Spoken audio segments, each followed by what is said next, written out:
ಪರಿಸ್ಥಿತಿ ಬಂದರೆ ಏನು ಮಾತಾಡಬೇಕಪ್ಪ ಅಂದರೆ ದೇವರು ಹೇಳ್ತಾನೆ. ಅವಾಗಲೇ ಸ್ವಾಮಿ ಹೇಳಿದ್ದಾನೆ ಅಂದರೆ ಇವತ್ತು ಪ್ರಾರ್ಥನೆ ಬಗ್ಗೆ ಮಾತಾಡಿ. ಯಾವುದ್ರ ಬಗ್ಗೆ? ಪ್ರಾರ್ಥನೆ ಅಂದ್ರೇನು? ಆಮೇನ್. ಪ್ರಾರ್ಥನೆ ಅಂದ್ರೇನು? ಅದನ್ನೇನಂತಾರೆ ಕರೆಕ್ಟ್ ಭಾಷೆಯಲ್ಲಿ ಸಂಭಾಷಣೆ. ದೇವ್ರ ಹತ್ರ ಮಾತಾಡೋದಂದ್ರೆ ದೇವರ ಜೊತೆ ನಾವು 3 ಭಾಗ ಆಗಿದ್ದೀವಿ.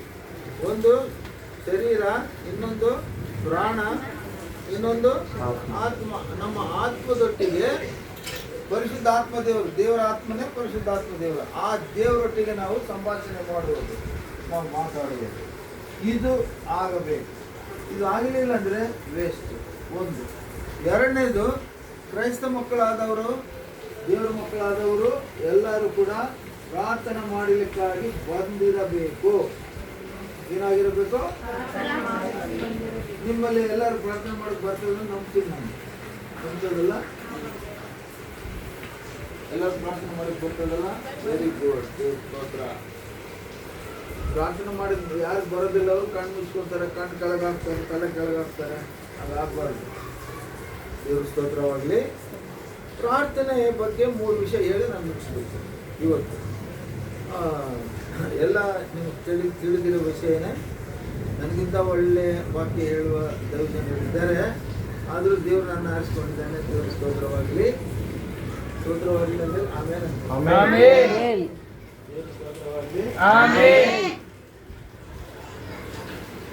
ಪ್ರಾರ್ಥನೆ ಅಂದರೆ ಈಗಾಗಲೇ ನಾವು ಕೇಳಿದ್ವಿ ದೇವರ ಆತ್ಮ ಜೊತೆ ನಮ್ಮ ಆತ್ಮದಿಂದ ನಾವು ಕನೆಕ್ಷನ್. ಈಗ ಬಲ್ಪು ಬೆಳಕು ಇರಲೇಬೇಕು ಅಂದ್ರೆ ಏನು ಮಾಡಬೇಕು? ಸ್ವಿಚ್ ಆನ್ ಮಾಡಿರ್ಬೇಕು. ಸ್ವಿಚ್ ಆನ್ ಮಾಡಲೇಬೇಕಾ? ಇದು ಸ್ವಿಚ್, ನಮ್ಮ ಆತ್ಮ ಸ್ವಿಚ್ ಆನ್ ಮಾಡಿದರೆ ಅಲ್ಲಿದೆ ಕನೆಕ್ಷನ್ ಆಗಿ ನಮ್ಮ ಪ್ರಾರ್ಥನೆಗೆ ಬೆಳಕು ಬರ್ತದೆ. ಒಂದು ಉದಾಹರಣೆ ಅಷ್ಟೇ. ಇವತ್ತು ಪ್ರಾರ್ಥನೆ ನಮ್ಮ ಬೈಬಲಲ್ಲಿ ಆದಿಕಾಂಡದಿಂದ ಹಿಡಿದು ಪ್ರಕಟಣೆ ಗ್ರಂಥದವರೆಗೆ ನಾವು ನೋಡುವುದಾದರೆ ಎಲ್ಲ ಭಕ್ತರು ಪ್ರಾರ್ಥನೆ ಮಾಡಿದ್ದಾರೆ. ಪ್ರಾರ್ಥನೆ ಮೂಲಕ ಅದ್ಭುತ ಕಾರ್ಯಗಳು, ಆಶ್ಚರ್ಯ ಕಾರ್ಯಗಳು, ಸೂಚಕ ಕಾರ್ಯಗಳು, ಸ್ವಸ್ಥತಾ ಕಾರ್ಯಗಳು ಆಗಿದ್ದಾವೆ. ಅವಷ್ಟಿಗಳೇ ಆಗಿಲ್ಲ. ನಾವು ಕೇಳ್ಬೇಕು ಸ್ವಾಮಿನ. ಅಮ್ಮ ಮನೆಯಲ್ಲಿ ಇರ್ತಾಳೆ, ಅಮ್ಮ ಹಸಿವು ಆಗ್ತದೆ ಅಂದರೆ ಊಟ ಕೊಡ್ತಾರೆ. ದೇವರ ಹತ್ರ ಕೂಡ ನಮ್ಗೆ ಏನು ಗೊತ್ತು ನಾವು ಕೇಳಬೇಕು. ದೇವ್ರಿಗೆಲ್ಲ ಗೊತ್ತು. ಆದರೆ ನಮ್ಮ ಹೃದಯವು ದೇವರು ಕೊಟ್ಟಿದ್ದೋ ಇಲ್ಲ ಅಂತ ವಿಷಯ. ಹೌದಲ್ವಾ? ವಾಕ್ಯ ಆಧಾರಿತ ಹಾಡುಗಳು ಎಲ್ಲ ಭಕ್ತರು ಬರ್ತಾರೆ. ಏನು ಬರ್ತಾರೆ ಅಂದರೆ ದೇವರು ನಮ್ಮನ್ನು ಸೃಷ್ಟಿ ಮಾಡಿರೋ ಧ್ಯಾನಕ್ಕೆ ಆರಾಧನೆ ಮಾಡೋದು, ಆತನ್ನ ಸ್ತುತಿಸಿ ಕೊಂಡಾಡಲಿಕ್ಕಾಗಿ, ಆತನ್ನ ಸ್ತುತಿಸಿ ಕೊಂಡಾಡಲಿಕ್ಕೆ. ಅಬ್ರಹಾಮನ ದೇವರಿಗೆ ಆರಾಧನೆ, ಇಸಾಕನ ದೇವರಿಗೆ ಆರಾಧನೆ, ಯಾಕೋಬಿನ ದೇವರ ನಿಮಗೆ, ಯಾಕೋಬಿನ ದೇವರ ನಿಮಗೆ ನಾ ಮಾಡುವೆ ಆರಾಧನೆ, ನಾ ಮಾಡುವೆ ಆರಾಧನೆ.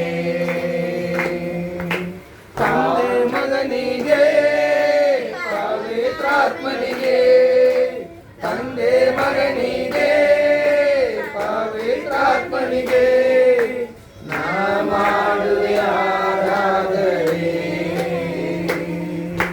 ನಾ ಮಾಡುವೆ ಆರಾಧನೆ, ಆರಾಧನೆ.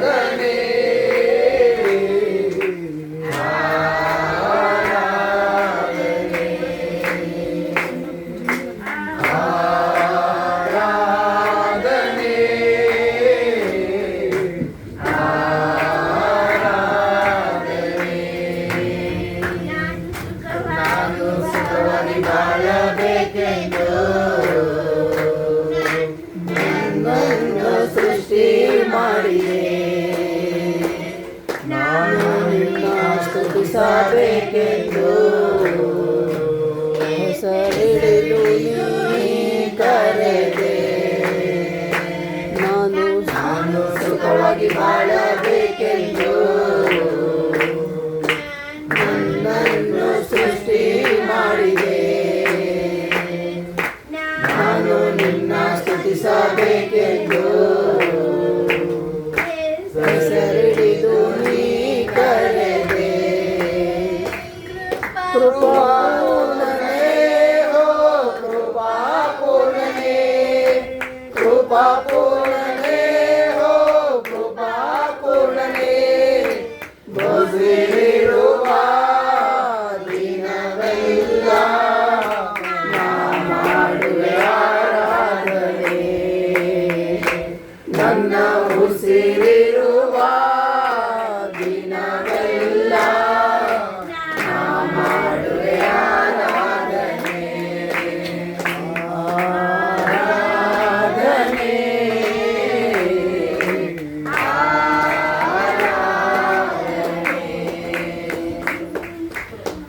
ಹಲ್ಲೆಲೂಯಾ. ನಾನು ಸುಖವಾಗಿ ಬಾಳಬೇಕಂತ ನನ್ನನ್ನು ಸೃಷ್ಟಿ ಮಾಡಿ.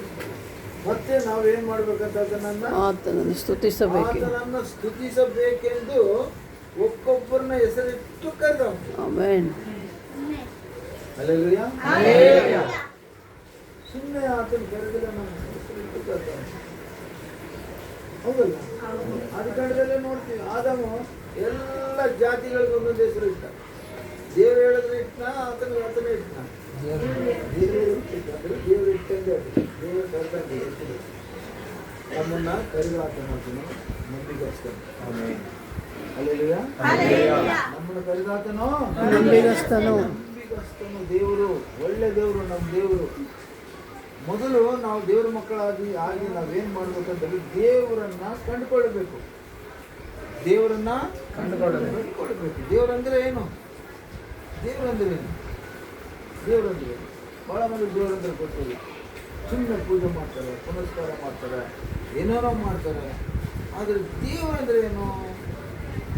ದೇವ್ರ ಮನುಷ್ಯನ ದೇಹ ಇದೆ. ದೇವರಂದ್ರೆ ಅಮ್ಮ ಹೇಳ್ತಾರೆ. 4ನೇ ಅಧ್ಯಾಯ 24ನೇ ವಚನ ಯೋಹಾನ. ದೇವರು ಆತ್ಮಸ್ವರೂಪನು. ಆತ್ಮಸ್ವರೂಪನು. ವಚನ ದೇವರು ಅಂತ ಬರಬೇಕು. ಅದು ದೇವರನ್ನ ಪದ ತೋರಿಸಲಿಕ್ಕೆ ನಿಮ್ಗೆ ಅದ ವಚನ ಹೇಳಿ. ದೇವರು ಆತ್ಮಸ್ವರೂಪನು. ದೇವರು ಆತ್ಮಸ್ವರೂಪನು. ಆತ್ಮಸ್ವರೂಪನು. ಆತನನ್ನು ಆರಾಧಿಸುವವರು, ಆತನನ್ನು ಆರಾಧಿಸುವವರು ಆತ್ಮೀಯ ರೀತಿಯಲ್ಲಿ ಸತ್ಯಕ್ಕೆ ತಕ್ಕ ಹಾಗೆ ಆರಾಧಿಸಬೇಕು. ಸಾಕಮ್ಮ. ಆಮೆನ್. ದೇವರಂದ್ರೆ ಏನು? ಇಲ್ಲಿ ಆತ್ಮಸ್ವರೂಪನು. ಆತ್ಮಸ್ವರೂಪನು. ನಾವೇನು ಮಾತಾಡೋದು ಇಷ್ಟೊತ್ತು? ಆತ್ಮಸ್ವರೂಪನ ಜೊತೆ ನಮ್ಮ ಆತ್ಮ ಮಾತಾಡಬೇಕು. ಪ್ರಾರ್ಥನೆ ಅಂದರೆ ಪ್ರಾರ್ಥನೆ ಬರಲಿಲ್ಲ ಅಂದರೆ ದೇವ್ರ ಮಕ್ಕಳಲ್ಲ, ಲಾಯಕ್ಕಿಲ್ಲ, ಯೋಗ್ಯರಲ್ಲ. ನಾವು ಪ್ರಾರ್ಥನೆ ಮಾಡೋರಾಗಿರಬೇಕು. ಪ್ರಾರ್ಥನೆ ಪ್ರಾರ್ಥನೆ ಪ್ರಾರ್ಥನೆ. ಬಿಲಿಗ್ರಾಮ್ ಅಂತ ಒಬ್ಬ ಭಕ್ತನಿದ್ದ. ಲಕ್ಷಗಟ್ಟಲೆ ಕೋಟಿಗಟ್ಟಲೆ ಆತ್ಮಗಳನ್ನು ಸಂಪಾದಿಸಿ ದೇವರ ಹತ್ರ ಹೋಗಿದ್ದಾನೆ. ಆತ ಹೇಳ್ತಾನೆ, ನಿನ್ಗೇನಾದರೂ ಆಗ್ಬೇಕಂದ್ರೆ, ನಿನಗೆ ಜಯ ಸಿಗ್ಬೇಕಂದ್ರೆ ಏನು ಮಾಡ್ಬೇಕಂತೆ? ಪ್ರಾರ್ಥನೆ ಮಾಡಬೇಕು. 3 ವಿಷಯಗಳೈತೆ. ಒಂದನೇದು ಪ್ರಾರ್ಥನೆ ಮಾಡಬೇಕು ಅಂತ ಹೇಳ್ತಾರೆ. ಎರಡನೇದು ಪ್ರಾರ್ಥನೆ ಮಾಡಬೇಕು. ಎರಡನೇದು ಕೂಡ ಪ್ರಾರ್ಥನೆ ಮಾಡಬೇಕು ಅಂತ ಹೇಳ್ದ. ಮೂರನೇದು ಕೂಡ ಪ್ರಾರ್ಥನೆ ಮಾಡಬೇಕು. ನಿತ್ಯ ನಿರಂತರವು ನಾವು ಪ್ರಾರ್ಥನೆ ಮಾಡುವರಾಗಿರಬೇಕು. ನಿತ್ಯ ನಿರಂತರವು ಪ್ರಾರ್ಥನೆ ಮಾಡುವವರಾಗಿ. ಬೈಬಲ್ನಲ್ಲಿ ಪ್ರಾರ್ಥನೆ ಎಲ್ಲಿ ಸ್ಟಾರ್ಟ್ ಆಯಿತು?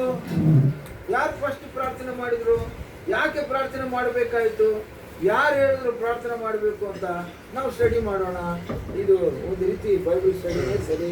ನಾವು ಬೈಬಲಲ್ಲಿ ಒಂದು ವಚನ ನೋಡ್ಕೊಳ್ಳೋಣ. ಆದಿಕಾಂಡ ತೆಗಿರಿ. ಆದಿಕಾಂಡ ಬಂದಮ್ಮ ಬಂದಿದ್ದಾಯಿ.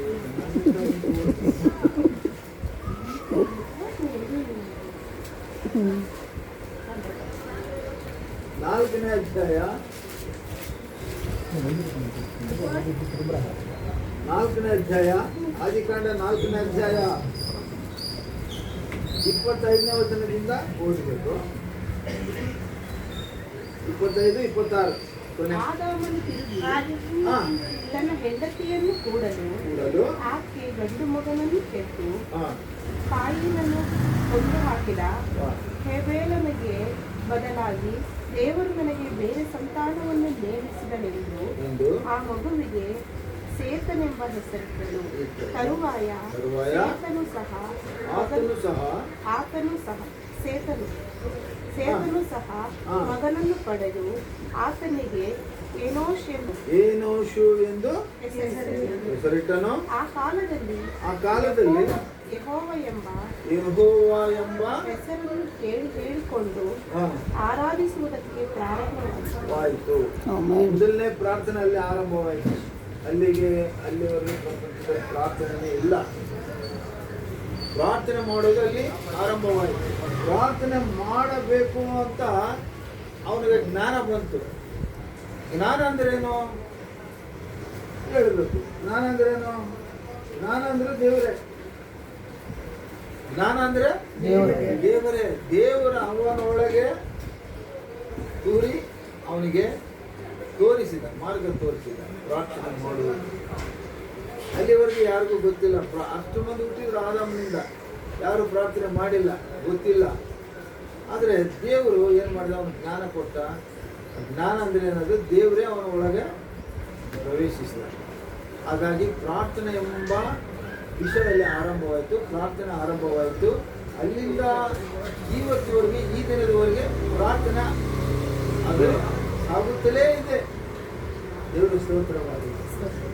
ನಾವೆಲ್ಲರೂ ಕೂಡಿ ಬಂದೀವಿ ಇಲ್ಲಿ. ಯಾಕೆ ಬಂದೀವಿ? ಏನಕ್ಕೆ ಬಂದೀವಿ? ಪ್ರಾರ್ಥನೆಗೆ. ಪ್ರಾರ್ಥನೆಗೆ. ಬೇರೆ ಏನು ಹೇಳ್ತಾರೆ ನಿಮ್ಮ ಕೆಲಸ?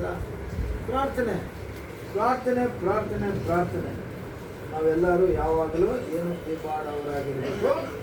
ಪ್ರಾರ್ಥನೆ ಮಾಡೋರಾಗಿರ್ಬೇಕು. ಪ್ರಾರ್ಥನೆಯೇ ನಮ್ಮ ಉಸಿರಾಗಿರಬೇಕು. ಪ್ರಾರ್ಥನೆ ಇಲ್ಲಾಂದರೆ ನಾವು ದೇವರ ಮಕ್ಕಳಾಗಲಿಕ್ಕೆ ಸಾಧ್ಯವಿಲ್ಲ. ನಮ್ಮ ಕೈಯಲ್ಲಿ ಏನು ಕೆಲಸ ಕಾರ್ಯಗಳು ಆಗೋದಿಲ್ಲ. ನಾವು ಬಂಡ ಬದುಕು ಹಾಕ್ಬಿಡ್ತೀವಿ. ನಾವು ಏನಾಗ್ತೀವಿ? ನಾವು ಜೀವ ಇಲ್ಲದ ಬದುಕು ಹಾಕ್ಬಿಡ್ತೀವಿ. ಪ್ರಾರ್ಥನೆ ಇಲ್ಲ. ಪ್ರಾರ್ಥನೆ ನಾನು ಭಾಳ ಮಂದಿ ನೋಡಿದ್ದೀನಿ. ಚಿಕ್ಕ ಮಕ್ಕಳಿಂದ ಒಳ್ಳೆ ಪ್ರಾರ್ಥನೆಯಲ್ಲಿ ಬೆಳೆಸಿರ್ತಾರೆ ತಂದೆ ತಾಯಿಗಳು.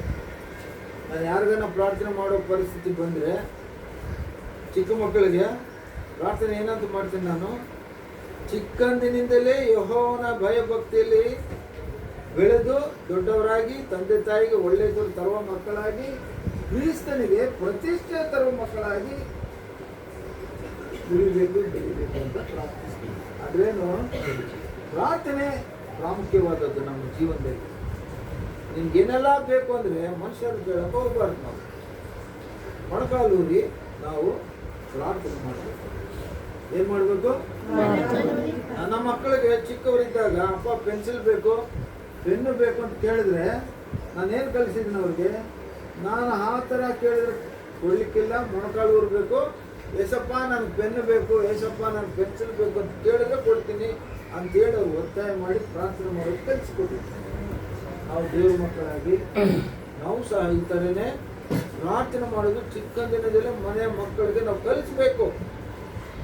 ನಾವು ಮಾಡಬೇಕು, ಅವರು ಪ್ರಾರ್ಥನೆ ಮಾಡಿಸೋದು ಕಲಿಬೇಕು. ನಮ್ಮ ಚಿಕ್ಕ ಮಗ ಅವನು ಮಾರ್ಕ್ ಕಡಿಮೆ ಬಂದಿತ್ತು. ಯಾಕೆ ಕಡಿಮೆ ಬಂತು ಅಂತ ಅಮ್ಮ ನಾವು ಆಲೋಚನೆ ಮಾಡಿದ್ವಿ. ನಾನು ಕೇಳಿದೆ ಟೀಚರ್ ಮಗ ಏನಮ್ಮ ಕಡಿಮೆ ಮಾರ್ಕ್ ಬಂದಂತ ಅವರು ಬಾಣ ಬಿಟ್ಟೆ. ಅವ್ರಿಗೆ ಬೇಜಾರಾಯ್ತು. ಅವ್ರು ಟೀಚರ್ ಮಕ್ಕಳು ಚೆನ್ನಾಗಿ ಓದ್ಕೋಬೇಕು. ಒಂದಿನ ಮಧ್ಯರಾತ್ರಿಯಲ್ಲಿ ನೋಡ್ತೀನಿ, ಟಿ ವಿ ಆನ್ ಆಗಿದೆ. ಸೌಂಡ್ ಇಲ್ದಂಗೆ ಟಿ ವಿ ನೋಡ್ತಾವೆ ಅವನು.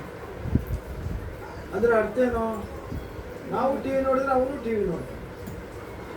ನಾವು ಪ್ರಾರ್ಥನೆ ಮಾಡಿಕೊಂಡು ನಾವು ಬೈಬಲ್ ಓದ್ಕೊಂಡು ಕೂತ್ರೆ ಅವನು ಓದ್ಕೊಂಡು.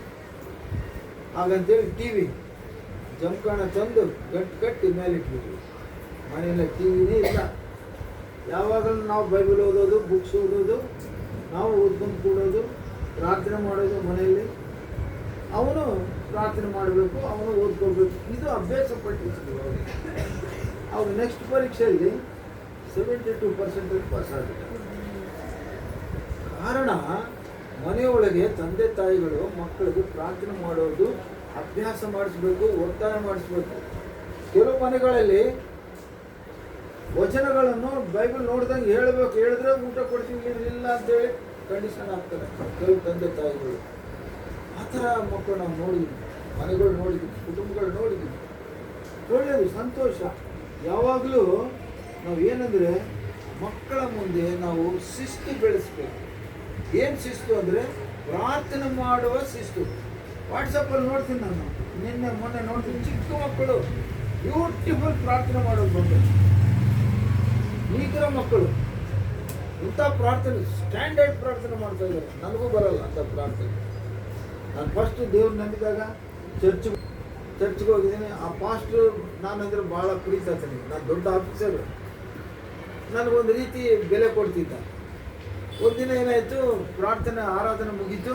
ನಮ್ಮ ಮಧ್ಯದಲ್ಲಿ ಆಫೀಸರ್ ಆಗಿರುವಂಥ ಐನವರು ಬಂದಿದ್ದಾರೆ. ಅವರು ಪ್ರಾರ್ಥನೆ ಮಾಡ್ತಾರಂತೆ. ನಾನು ಪ್ರಾರ್ಥನೆ ಮಾಡೋಕ್ಕೆ ಬರಲ್ಲ. ನನ್ನ ಬಗಲಿಗೆ ಫ್ರೆಂಡ್ ಇದ್ದ, ಆತನು ಪಾಸ್ಟರ್ ಆದ, ಇಬ್ಬರು ಒಂದೇ ಸರಿ ಪಾದ್ರಿಗಳಾದ್ವಿ. ಅದನ್ನ ಹೇಳ್ತಾನೆ. ನಾನು ಹೇಳ್ತಾ ಇದ್ದೀನಿ, ನನ್ನ ಬದಲಿಗೆ ನೀನೇ ಮಾಡಪ್ಪ ಪ್ರಾರ್ಥನೆ, ನನಗೆ ಬರೋದಿಲ್ಲ ಅಂತ ಹೇಳ್ತಾ ಇದ್ದೀನಿ. ಎಲ್ಲರೂ ಕಣ್ಣು ಮುಚ್ಚಿದ್ದಾರೆ. ನಾವು ಸಂಭಾಷಣೆ ನೀನು ಮಾಡಪ್ಪ. ಅವನ ಇಲ್ಲ, ಫಸ್ಟ್ ನಕ್ಕಿದವನು, ನೀನು ಒಳ್ಳೆ ಅದು ಬಂತೀನಿ ಮಾಡಿ ಮಗನೇ ಅಂತ. ನಾನು ಬರೋದಿಲ್ಲ ಪ್ರಾರ್ಥನೆ, ನೀನೇ ಮಾಡಪ್ಪ. ಅವನೇನು ಹೇಳ್ದ, ಸೀರಿಯಸ್ ಹೇಳ್ದ, ಏಯ್ ಕಣ್ಣು ಮುಚ್ಕೋ, ಬಾಯಿ ತೆಗಿ, ಪರಿಶುದ್ಧಾತ್ಮ ದೇವರು ನಡೆಸ್ತಾನ ಅಂತ. ಅಲ್ಲೂಯ. ಅವ್ನು ಹೇಳ್ದಂಗೆ ಕಣ್ಣು ಮುಚ್ಚಿದೆ, ಬಾಯಿ ತೆಗಿದೆ. ಏನು ಮಾಡಿದ್ ನನಗೆ ಗೊತ್ತಿಲ್ಲ. ಪ್ರಾರ್ಥನೆ ಎಲ್ಲ ಮುಗಿದ ನಂತರ ಎಲ್ಲರೂ ಬಂದು ಶೇಖರಣೆ ಕೊಡ್ತಾರೆ. ಒಳ್ಳೆ ಪ್ರಾರ್ಥನೆ ಮಾಡಿದ್ರು, ಒಳ್ಳೆ ಪ್ರಾರ್ಥನೆ ಮಾಡಿದ್ರು, ಒಳ್ಳೆ ಪ್ರಾರ್ಥನೆ ಮಾಡಿದ್ರು. ಅಂದರೆ ನಾವು ವಾಕ್ಯ ಹೇಳ್ಬೇಕಾದ್ರೆ, ಪ್ರಾರ್ಥನೆ ಮಾಡಬೇಕಾದ್ರೆ ಮಾತಾಡುವವರು ನಾವಲ್ಲ, ನಮ್ಮೊಳಗಿಂದ ಪವಿತ್ರಾತ್ಮನೇ ಮಾತಾಡುವುದು. ಹಲ್ಲೆಲೂಯಾ. ಇದನ್ನು ನಾವು ತಿಳ್ಕೊಂಡಿರ್ಬೇಕು. ಯಾವಾಗ ನಮ್ಮೊಳಗೆ ಪವಿತ್ರಾತ್ಮನಿಗೆ ಸ್ಥಾನ ಕೊಡ್ತೀವೋ, ಯಾವಾಗ ಆತನನ್ನು ಸ್ಮರಿಸ್ತೀವೋ, ಯಾವಾಗಲೂ ಆತನನ್ನು ಕೊಂಡಾಡ್ತೀವೋ, ಯಾವಾಗಲೂ ಆತನನ್ನು ನಾವು ಪರಿಶುದ್ಧಗೊಳಿಸ್ತೀವೋ, ಆತನನ್ನು ಮಹಿಮೆಪಡಿಸ್ತೀವೋ, ದೇವ್ರು ನಮ್ಮೊಳಗೆ ವಾಸ ಮಾಡ್ತಾರೆ. ಹಲ್ಲೆಲೂಯಾ. ದೇವ್ರು ನಮ್ಮೊಳಗೆ ವಾಸ ಮಾಡ್ತಾನೆ. ಅಂದರೆ ಇದು ನಾವು ಪರಿಶುದ್ಧವಾಗಿರ್ಬೇಕು. ನಡೆಯಿಂದಾಗಲಿ ನುಡಿಯಿಂದಾಗಲಿ ನಾವು ಹೇಗಿರ್ಬೇಕು? ಪರಿಶುದ್ಧವಾಗಿರ್ಬೇಕು. ದೇವರನ್ನ ಮಹಿಮೆಪಡಿಸುವವರಾಗಿರಬೇಕು. ಏನು ಹೇಳೋದು ಹೇಳ್ತಾನೆ ಇರ್ತಾರೆ, ನಾವು ಮಾಡೋದು ಮಾಡ್ತೀವಿ ಅಂತಂದ್ರೆ ದೇವ್ರ ಮಕ್ಕಳು ಆಗಲಿಕ್ಕೆ ಸಾಧ್ಯವಿಲ್ಲ. ಮತ್ತು ಯಾರ ಮಕ್ಕಳಾಗ್ತೀರಿ? ನೀವು ಹೇಳ್ಕೋಬೇಕು, ನಾವು ಹೇಳೋದಿಲ್ಲ. ಪರೀಕ್ಷೆ ಮಾಡಿಕೊಳ್ಳಿ, ಸರಿಯಾದ ಪ್ರಾರ್ಥನೆ ಮಾಡಿ. ಪ್ರಾರ್ಥನೆ ಮಾಡಬೇಕಾದ್ರೆ ಹೇಗಿರ್ಬೇಕಂದ್ರೆ, ಪ್ರಾರ್ಥನೆ ಮಾಡುವಾಗ ಎರಡು ವಿಷಯಗಳು ನಾನು ಜ್ಞಾಪಕ ಮಾಡಿಕೊಡ್ತೀನಿ ಮಕ್ಕಳ. ಪ್ರಾರ್ಥನೆ ಮಾಡಬೇಕಾದ್ರೆ ಸಮಯ ಸಂದರ್ಭಕ್ಕೆ ತಕ್ಕಂಥ ವಾಕ್ಯಗಳನ್ನು ಉಪಯೋಗಿಸಿ ಬಳಸಿ ಪ್ರಾರ್ಥನೆ ಮಾಡಬೇಕು. ಹೇಗೆ ಮಾಡಬೇಕು? ವಾಕ್ಯಗಳನ್ನು ಹೇಳಬೇಕು, ಹೇಳಿ ಆ ಸಂದರ್ಭಕ್ಕೆ ಜೋಡಿಸಿ ಪ್ರಾರ್ಥಿಸಬೇಕು. ಒಂದು, ಅದು ದೇವರ ಸನ್ನಿಧಿಗೆ ಹೋಗ್ತದೆ. ಎರಡನೇದು ಪ್ರಾಮುಖ್ಯವಾದದ್ದು, ಯಾರೇ ಆಗಲಿ, ದೇವಜನರೇ ಆಗಲಿ, ವಿಶ್ವಾಸಿಗಳೇ ಆಗಲಿ, ಪ್ರಾರ್ಥನೆ ಮಾಡಬೇಕಾದ್ರೆ ನಾವೇನು ಮಾಡಬೇಕು ಅಂದರೆ, ಯೇಸಪ್ಪನು ಪರಲೋಕವನ್ನು ಬಿಟ್ಟು ಭೂಲೋಕಕ್ಕೆ ಬಂದ, ಪಾಪಿಗಳನ್ನು ಹುಡುಕಿ ರಕ್ಷಿಸಲಿಕ್ಕಾಗಿ ಬಂದ, ನನಗಾಗಿ ನನ್ನನ್ನು ರಕ್ಷಿಸಲಿಕ್ಕಾಗಿ ಸಿಲುಬೆಯಲ್ಲಿ ತನ್ನ ಪ್ರಾಣವನ್ನು ಕೊಟ್ಟನು, ಸತ್ತು ಹೂಣಲ್ಪಟ್ಟು ಸಮಾಧಿಯಾಗಿ ಮೂರನೇ ದಿನ ಜೀವಂತವಾಗಿ ಎದ್ದು ಬಂದನು ಅನ್ಬೋದು. ಎದ್ದು ಬಂದನಲ್ಲ, ಹೇಗಾಗಿ ಬಂದು ಜೀವಂತವಾಗಿ ಎದ್ದು ಬಂದ ನನ್ನನ್ನು ನೀನು ಸ್ಮರಿಸಬೇಕು, ನೀನು ಜ್ಞಾಪಕ ಮಾಡಿಕೊಳ್ಬೇಕು, ಆ ಪದಗಳನ್ನು ಬಳಸಬೇಕು. ಹಾಗಾದ್ರೆ ನಿನ್ನ ಪ್ರಾರ್ಥನೆಗೆ ಬೆಲೆ ಇರುತ್ತದೆ, ಜೀವ ಇರುತ್ತದೆ. ಇಲ್ಲ ನಿನ್ನ ಪ್ರಾರ್ಥನೆ ಸುಮ್ಮನೆ ಪ್ರಾರ್ಥನೆ ಆಗ್ತಾ ಇರ್ತದೆ, ಸುಮ್ಮನೆ ಶಬ್ದ ಪದಗಳಾಗ್ತವೆ. ಆದರೆ ನಿನ್ನ ಪ್ರಾರ್ಥನೆಗೆ ಫಲಿತಾಂಶ ಸಿಗಬೇಕು, ನಿನ್ನ ಪ್ರಾರ್ಥನೆಗೆ ಜಯ ಸಿಗಬೇಕು ಅನ್ನೋದಾದರೆ ಯೇಸಪ್ಪನು ಏಕೆ ಭೂಲೋಕಕ್ಕೆ ಬಂದನು ಅನ್ನೋದು ನಿನ್ನ ಪ್ರಾರ್ಥನೆಯಲ್ಲಿ ನೀನು ಜ್ಞಾಪಕ ಮಾಡಿಕೊಳ್ಬೇಕು. ಹಲ್ಲೆಲೂಯಾ. ಪ್ರಾರ್ಥನೆಯಲ್ಲಿ ಏನು ಜ್ಞಾಪಕ ಮಾಡಿಕೊಳ್ಬೇಕು ನಾವು? ಯೇಸಪ್ಪ ಏಕೆ ಭೂಲೋಕಕ್ಕೆ ಬಂದ? ನನ್ನನ್ನು ರಕ್ಷಿಸಲಿಕ್ಕಾಗಿ, ನನ್ನನ್ನು ಕಾಪಾಡಲಿಕ್ಕಾಗಿ, ನನಗೆ ತನ್ನ ಪ್ರಾಣವನ್ನು ಕೊಟ್ಟು ಶಿಲುಬೆಯಲ್ಲಿ ಪ್ರಾಣವನ್ನು ಬಿಟ್ಟು ಸಮಾಧಿ ಮಾಡಲ್ಪಟ್ಟು ಮೂರನೇ ದಿನ ಜೀವಂತವಾಗಿ ಎದ್ದು ಬಂದ, ಪುನರುತ್ಥಾನನಾಗಿ ಬಂದ. ಈ ಮಾತುಗಳನ್ನು ನಾವು ಜ್ಞಾಪಕ ಮಾಡಿಕೊಂಡ್ರೆ ನಮ್ಮ ಪ್ರಾರ್ಥನೆಗೆ ಜಯ ಸಿಗ್ತದೆ. ನಮ್ಮ ಪ್ರಾರ್ಥನೆ ಅದು ಉತ್ತರ ಸಿಗ್ತದೆ. ಪ್ರಾರ್ಥನೆಯಲ್ಲಿ ನೋಡ್ರಿ, ದೇವರ ವಾಕ್ಯಗಳು ಸರಿಯಾಗಿ ಹೇಳಿದೆ. ಹಿರಿಮೆಯ ಗ್ರಂಥದಲ್ಲಿ ಕೂಡ ಒಂದು ಮಾತೈತಿ. ಏನು ಹೇಳ್ತಾರೆ, ನಾನು ವಚನ ಹೇಳೋದಿಲ್ಲ, 3:33 ಅಂತ ಹೇಳ್ತೀನಿ. ಅದು ನಿನ್ನ ಆಪತ್ಕಾಲದಲ್ಲಿ ನನ್ನನ್ನು ಮೊರೆ ಇಡು, ನನಗೆ ಮೊರೆ ಇಡು, ನಾನು ನಿನಗೆ ಉತ್ತರ ಅಲ್ಲ, ಸತ್ ಪ್ಲಸ್ ಉತ್ತರ. ಸತ್ತರ ಅಂತ ಒಳ್ಳೇದು. 33ನೇ ಅಧ್ಯಾಯ 3ನೇ ವಚನ. 33ನೇ ಅಧ್ಯಾಯ 3ನೇ ವಚನ ಅಂತ ನೋಡಿ.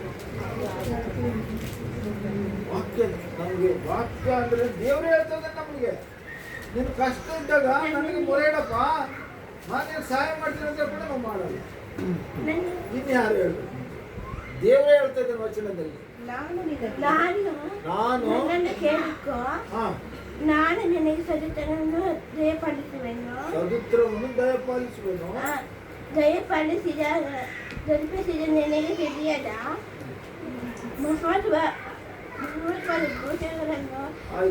ಗೂಢಾರ್ಥಗಳನ್ನು ತಿಳಿಯಪಡಿಸುವೆನು.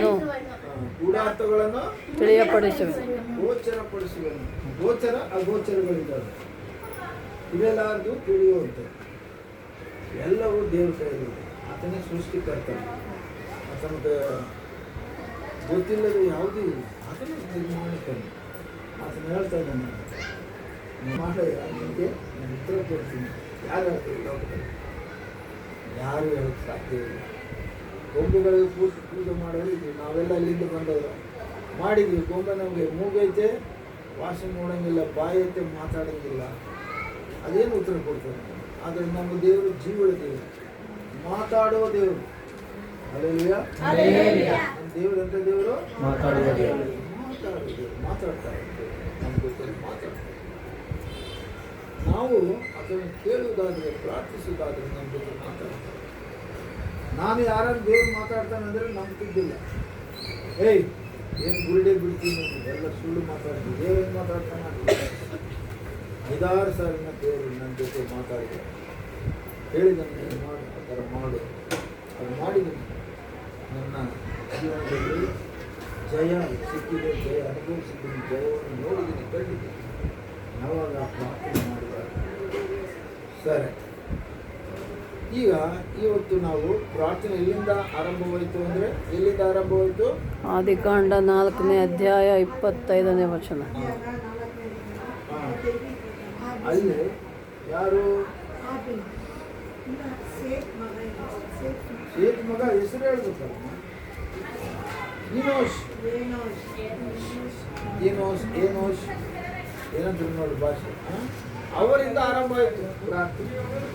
ಅಲ್ಲಿಂದ ಆರಂಭವಾದಿದ್ದು ಇವತ್ತುವರೆಗೂ ಪ್ರಾರ್ಥನೆ ನಡೀತಾನೆ ಇದೆ. ಪ್ರಾರ್ಥನೆಗೆ ಸದುತ್ತರ ಕೊಡ್ತಾನೆ ಇದೆ ದೇವರು. ಆತನು ಹೇಳಿದನು ಪ್ರಾರ್ಥನೆ ಮಾಡು ಅಂತೇಳಿ ನಾವು ಮಾಡ್ತಾ ಇಲ್ಲ.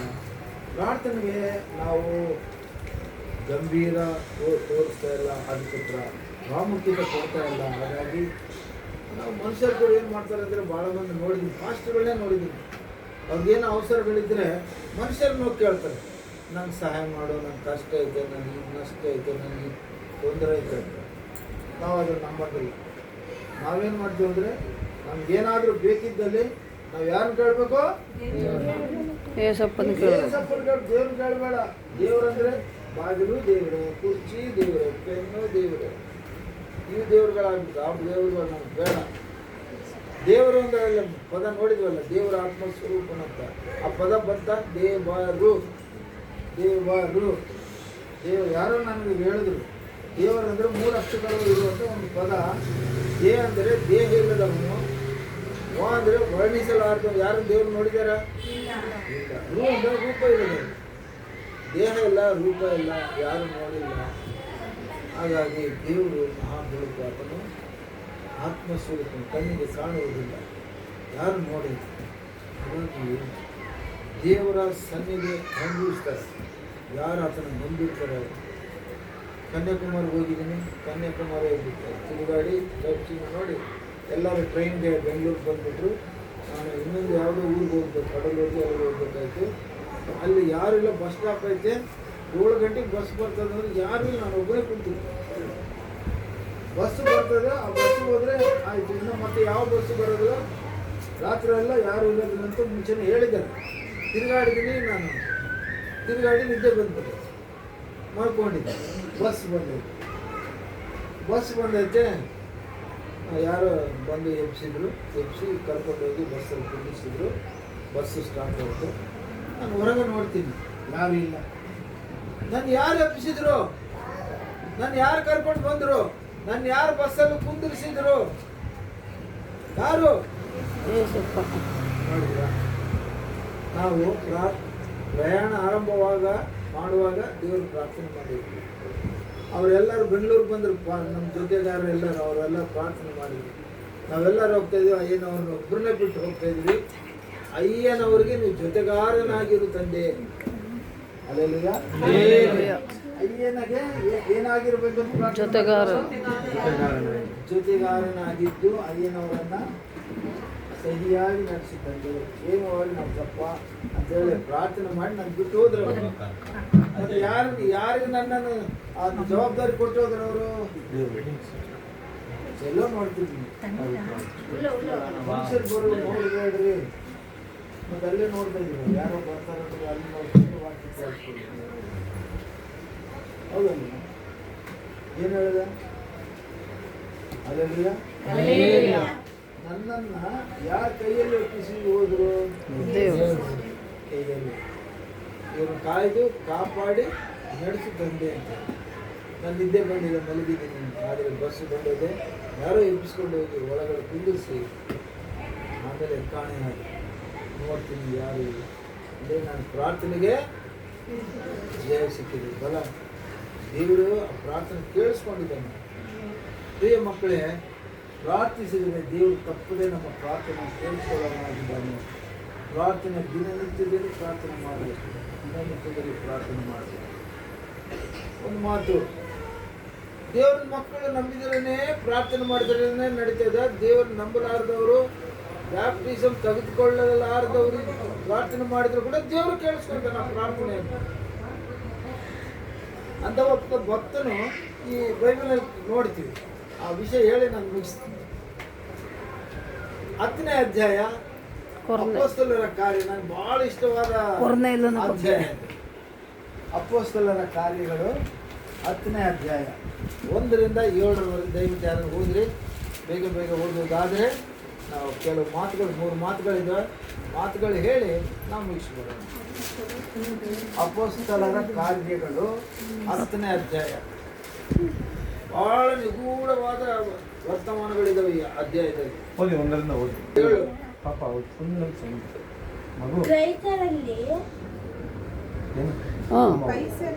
ಕೈಸೆರೆಯದಲ್ಲಿ ಇಟಾಲಿಯದ ಪಟಾಲಮೇನಿಷ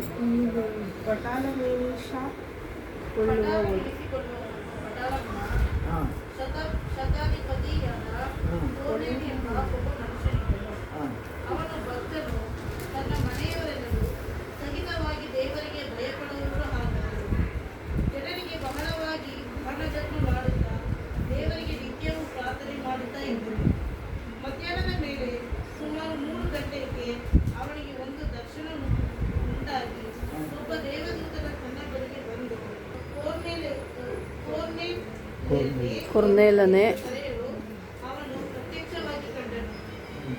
ಅವನು ಆ ದೂತನನ್ನು ದೃಷ್ಟಿಸಿ ನೋಡಿ ಭಯ ಹಿಡಿದವನಾಗಿ, ಏನು ಸ್ವಾಮಿ ಎಂದು ಕೇಳಲು ದೂತನು ಅವನಿಗೆ, ನಿನ್ನ ಪ್ರಾರ್ಥನೆಗಳು ನಿನ್ನ ದಾನಧರ್ಮಗಳು ದೇವರ ಮುಂದೆ ಜ್ಞಾಪಕಾರ್ಥವಾಗಿ ಕೇಳಿದವು. ಈಗ ನೀನು ಯೊಪ್ಪಕ್ಕೆ ಜನರನ್ನು ಕಳುಹಿಸಿ ಪೇತ್ರನೆನಿಸಿಕೊಳ್ಳುವ ಸೀಮೋನನನ್ನು ಕರೆಯಿಸಬೇಕು. ಇಲ್ಲಿ 3 ವಿಷಯಗಳಿದ್ದಾವೆ. ಈ ಒಂದು ವಚನಗಳಲ್ಲಿ 3 ವಿಷಯಗಳು. 3 ವಿಷಯಗಳೇನೆಂದರೆ, ಕೊರ್ನೇಲಿಯನ ಭಕ್ತನಿದ್ದಾನೆ. ಯಾರು? ಕೊರ್ನೇಲಿಯನು ಭಕ್ತನು. ಅವನು ಯಹೂದಿಯನು ಅಲ್ಲ. ಆ ಕಾಲದಲ್ಲಿ ಯೇಸು ಸ್ವಾಮಿ ಯಹೂದಿಯರಿಗೋಸ್ಕರನೇ ಬಂದಿದ್ದಾನೆ ಅಂತೇಳಿ ನಮ್ಗೆ ಗೊತ್ತು. ಯಹೂದಿಯರೆಲ್ಲರೂ ಕೂಡ ಯೇಸು ಸ್ವಾಮಿ ಯಹೂದಿಯನು, ಯಹೂದಿಯರಿಗೋಸ್ಕರನೇ ಬಂದ. ಹೋದ ಮತ್ತೆ ಬರ್ತಾನ ಅಂತ ನಂಬಿಕೆಯಲ್ಲಿ ಇದ್ರು. ಯೇಸು ಸ್ವಾಮಿ ಅನ್ಯರಿಗಾಗಿ ಬಂದ ದೇವರು ಅಲ್ಲ ಅನ್ನೋದು ಪ್ರತೀತಿಯಲ್ಲಿ ಇತ್ತು ಆ ಕಾಲದಲ್ಲಿ. ಆದರೆ ಇಲ್ಲಿ ಒಂದು ಒಳ್ಳೆ ಘಟನೆ ನಡೀತಾ ಇದೆ. ಈ ಅಧ್ಯಾಯದಲ್ಲಿ 1-7 ವಚನಗಳು ನಾವು ಏನು ನೋಡ್ತೀವಿ ಅಂದರೆ, ಕೊರ್ನೇಲಿಯ ಅನ್ನೋ ಭಕ್ತನು ಆತ ಇಟಲಿ ದೇಶದವನು. ಯಾವ ದೇಶದವನು? ಆತನು ಶತಾಧಿಪತಿ. ಅವನು ಶತಾಧಿಪತಿ ಅಂದರೆ ಮಿಲಿಟರಿನಲ್ಲಿ 100 ಮಂದಿಗೆ ಒಂದು ಆಫೀಸರ್ ಇರ್ತಾರೆ. ಶತ ಅಂದರೆ 100, ಶತ ಅಂದರೆ 100 ಮಂದಿ ಸೈನಿಕರಿಗೆ ಒಂದು ಆಫೀಸರ್ ಇರ್ತಾರೆ. ಆ ಹುದ್ದೆಯಲ್ಲಿ ಇರ್ತಾನೆ ಅವನು. ಹೌದಾ? ಈಗ ಒಂದು ಸುದ್ದಿ ಹಬ್ಬಿತ್ತು, ಊರೆಲ್ಲ ಹಬ್ಬಿತ್ತು, ದೇಶ ಎಲ್ಲ ಹಬ್ಬಿತ್ತು. ನಾವು ಕೂಡ ಊರಲ್ಲಿ ಏನೇನೋ ಸುದ್ದಿಗಳು ಬರ್ತಾವಲ್ಲ, ಆ ಸುದ್ದಿಗಳು ಬಂದಾಗ ನಾವೆಲ್ಲರೂ ಕೇಳಿಸ್ಕೊಳ್ತೀವಿ. ಕೆಲವರು ನಂಬ್ತಾರೆ, ಕೆಲವರು ನಂಬೋದಿಲ್ಲ. ಇಲ್ಲಿ ಏನು ಸುದ್ದಿ ಅಂದರೆ, ಕೊರ್ನೇಲಿ ನಂಬಿದ್ದಾನೆ ಒಂದು ಸುದ್ದಿಯನ್ನು. ಆ ನಂಬಿಕೆ ಇರುವಂಥ ಸುದ್ದಿ ಏನಂದರೆ, ಯೇಸು ಕ್ರಿಸ್ತನು, ಅಲ್ಲೆಲೂಯಾ, ಯೇಸು ಕ್ರಿಸ್ತನು ಈ ಲೋಕಕ್ಕೆ ರಕ್ಷಕನಾಗಿ ಬಂದಂಥ ಲೋಕ ರಕ್ಷಕನು. ಆತನನ್ನು ಯಾರು ನಂಬುತ್ತಾರೋ ಅವರಿಗೆ ರಕ್ಷಣೆ ಇದೆ ಅಂತ ಹೇಳಿ ಆತನು ನಂಬಿದ್ದಾರೆ. ಅಲ್ಲೆಲೂಯಾ. ಆತನ ನಂಬಿ ಆ ನಂಬಿಕೆಯಲ್ಲಿ ಅವನು ಏನು ಮಾಡ್ತಾ ಇದ್ದ, ಪ್ರತಿ ದಿನವೂ ಅಷ್ಟೇ ಅಲ್ಲ, ಎಲ್ಲ ಸಮಯಗಳಲ್ಲಿ ಯೇಸು ಕ್ರಿಸ್ತನನ್ನು ಕೊಂಡಾಡಿ ಮಹಿಮೆಪಡಿಸಿ ಪ್ರಾರ್ಥನೆ ಮಾಡುವ ವ್ಯಕ್ತಿಯಾಗಿದ್ದ. ಬಹಳ ಸಂತೋಷದ ವಿಷಯ. ಅವನೇನು ಮಾಡ್ತಾ ಇದ್ದಾನೆ ಇಲ್ಲಿ, ಪ್ರತಿದಿನ ಅವ್ರ ಮನೆಯಲ್ಲಿ ಕುಟುಂಬ ಪ್ರಾರ್ಥನೆ ಮಾಡ್ತಾ ಇದ್ದ. ನಾವು ತಿಂಗಳಿಗೊಂದ್ಸರಿ ಮಾಡ್ತೀವಿ, ವರ್ಷಕ್ಕೊಂದ್ಸರಿ ಕುಟುಂಬ ಪ್ರಾರ್ಥನೆ. ಹೌದಲ್ಲ? ಹೌದಲ್ಲ? ನೀವು ಮಾಡ್ಕೊಳ್ಳೋದಲ್ಲ, ನಾನು ಹೇಳೋದು. ಸಭೆಯವ್ರು ಕಳಿಸಿ ಡೈಲಿ ಮಾಡ್ತೀರ? ಇಲ್ಲ ಇಲ್ಲ ಇಲ್ಲ ಇಲ್ಲ ಅಲ್ಲ ಅಲ್ಲ ಇಲ್ಲ ಇಲ್ಲ. ಕುಟುಂಬ ಪ್ರಾರ್ಥನೆ ಅವನೇನು ಮಾಡ್ತಾವ, ಅವನ ಕುಟುಂಬದವರ ಜೊತೆಯಲ್ಲಿ ಆ ಮನೆ ಸುತ್ತಮುತ್ತಲಿರೋರು, ಆ ಬೀದಿ ಸುತ್ತಮುತ್ತಲಿರೋರು, ಆ ಪ್ರಾಂತದಲ್ಲಿರೋರು ಎಲ್ಲರಿಗೂ ಕರೆಸ್ಕೊಂಡು ಅವನು ದಿನಾಲೂ ಪ್ರಾರ್ಥನೆ ಮಾಡ್ತಿದ್ದ. ದಿನಾಲೂ ಯೇಸು ಸ್ವಾಮಿನ ಕೊಂಡಾಡ್ತಿದ್ದ. ದಿನಾಲೂ ಯೇಸು ಸ್ವಾಮಿ ಬಗ್ಗೆ ಅವನು ಜನರಿಗೆ ತಿಳಿಸ್ತಾ ಇದ್ದ. ಅಂತ ಒಳ್ಳೆ ಭಕ್ತನಾಗಿದ್ದ. ಅವನು ನಂಬಿದ್ದ. ಅದರಲ್ಲಿ ಬರೆಯಲ್ಪಟ್ಟಿದ್ದ ವಾಕ್ಯದಲ್ಲಿ ಏನೋ ಭಯ ಭಕ್ತಿಯುಳ್ಳವನಾಗಿದ್ದ. ಅವನೇನೋ ಎಂಥವನಾಗಿದ್ದ? ಭಯ ಭಕ್ತಿ ಉಳ್ಳವನಾಗಿದ್ದ. ಇನ್ನೊಂದು ಒಂದು ಒಳ್ಳೆ ಕಾರ್ಯ ಮಾಡುವನಾಗಿದ್ದ. ಏನು ಕಾರ್ಯ ಅಂದರೆ ದಾನ ಧರ್ಮಗಳು ಮಾಡುವಂಥವನಾಗಿದ್ದ. ನಾವು ಮಾಡ್ತಾ ಇದೀವ?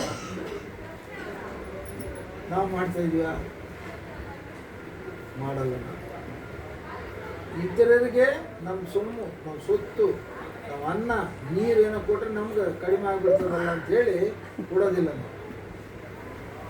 ಮೊನ್ನೆ ಯಾರೋ ಹೇಳ್ತಿದ್ರು, ಯಾರೋ ಮನೆಗೆ ಊಟಕ್ಕೆ ಬಂದಾರಂತ ಅವ್ರ ಮಕ್ಕಳು, ಅವ್ರು ಊಟಕ್ಕೆ ಹಾಕ್ತಿದ್ರೆ ಸಾರು, ಮಾಂಸ ಸಾರು ಹಾಕ್ತಿದ್ರೆ, ಅಮ್ಮ ಹಾಕ್ಬೇಡ, ನಮ್ಗೆ ಬೇಕು, ರಾತ್ರಿಗೆ ಬೇಕು. ಮಕ್ಕಳು ಹೇಳ್ತಾರಂತೆ. ಎಷ್ಟು ಬಂದಾರ ಊಟಕ್ಕೆ ಹಾಕ್ತಾ ಇದಾರ, ಹಾಕಷ್ಟು ಮಕ್ಕಳು ನೋಡಿದಾರಂತೆ, ಸುಮ್ಮನೆ ಇದ್ದಾರೆ. ಇನ್ನೂ ಸ್ವಲ್ಪ ಹೆಚ್ಚು ಫೋರ್ಸ್ ಮಾಡಿ ಹಾಕಕ್ಕೆ ಹೋದ್ರೆ, ಅಮ್ಮ ಹಾಕ್ಬೇಡಮ್ಮ, ನಮ್ಗೆ ಬೇಕು ರಾತ್ರಿಗೆ, ಅವ್ರಿಗೆ ಯಾಕೆ ಎಲ್ಲ ತಿಂದು ಅಂತ ಹೇಳಿದ್ರು. ಅಂಥ ಮನಸ್ಸುಳ್ಳವರು ನಾವು, ಸ್ವಾರ್ಥ ಬುದ್ಧಿಯವರು ನಾವು, ಇತರರಿಗೆ ಸಹಾಯ ಮಾಡಲಾರದವ್ರು ನಾವು. ಅದರ ಕೊರನೆಯಲ್ಲಿ ಅಂತವನು ದಾನ ಧರ್ಮ ಮಾಡ್ತಾ ಇದ್ದ. ನೋಡ್ತಾ ಇದ್ರ? ದಾನ ಧರ್ಮಗಳಲ್ಲಿ ಒಂದು ಮಾತೈತೆ ಬೈಬಲ್ನಲ್ಲಿ, ನಾನು ಹೇಳ್ತೀನಿ. ಈ ದಾನ ಧರ್ಮಗಳು ನೀತಿ ಕಾರ್ಯಗಳಂತ ಬೈಬಲ್ನಲ್ಲಿ ಬರೆಯಲ್ಪಟ್ಟಿವೆ. ಏನು ಕಾರ್ಯಗಳಮ್ಮ? ನೀತಿ ಕಾರ್ಯಗಳು. ನೀತಿ ಕಾರ್ಯಗಳು. ಆ ವಾಕ್ಯ ನೋಡ್ಕೊಳ್ಳೋಣ, ಅದನ್ನು ವಿಶ್ಲೇಷಣೆ ಮಾಡಿ ನಾನು ಮುಗಿಸ್ತೀನಿ. ಆ ವಾಕ್ಯ ಬಂದ್ಬಿಟ್ಟು ರೋಮಯರಿಗೆ ಬರೆದ ಪತ್ರಿಕೆ 2ನೇ ಅಧ್ಯಾಯ 6ನೇ ವಚನ.